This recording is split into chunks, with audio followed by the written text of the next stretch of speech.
بسم الله الرحمن الرحيم والنازعات غرقا والناشطات نشطا والسابحات سبحا فالسابقات سبقا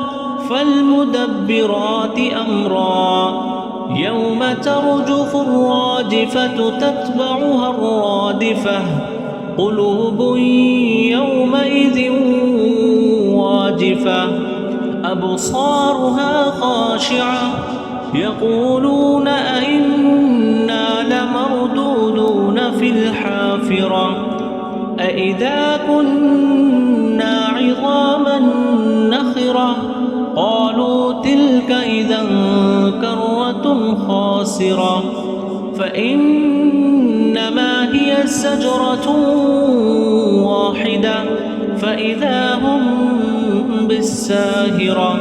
هل أتاك حديث موسى إذ ناداه ربه بالواد المقدس طوى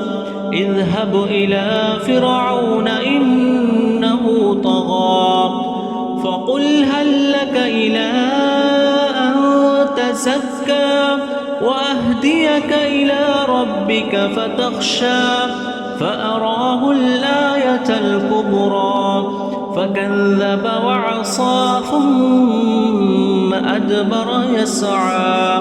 فحشر فنادى فقال أنا ربكم الأعلى فأخذه الله نكال الآخرة والأولى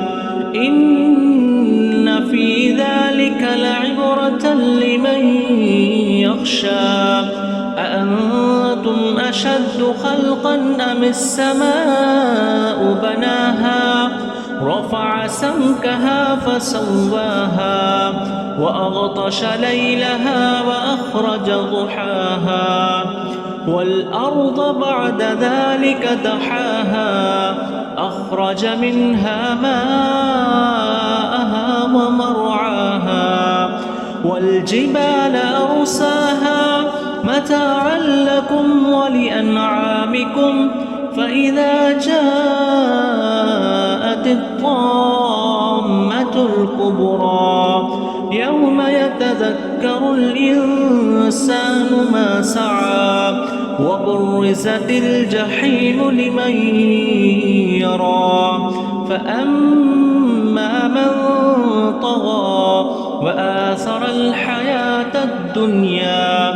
فإن الجحيم هي المأوى وأما من خاف مقام ربه ونهى النفس عن الهوى فإن الجنة هي المأوى يسألونك عن الساعة أيان مرساها فيما أنت من ذكراها إلى ربك منتهاها إنما أنت منذر من يخشاها كأنهم يوم يرونها لم يلبثوا إلا عشية أو ضحاها.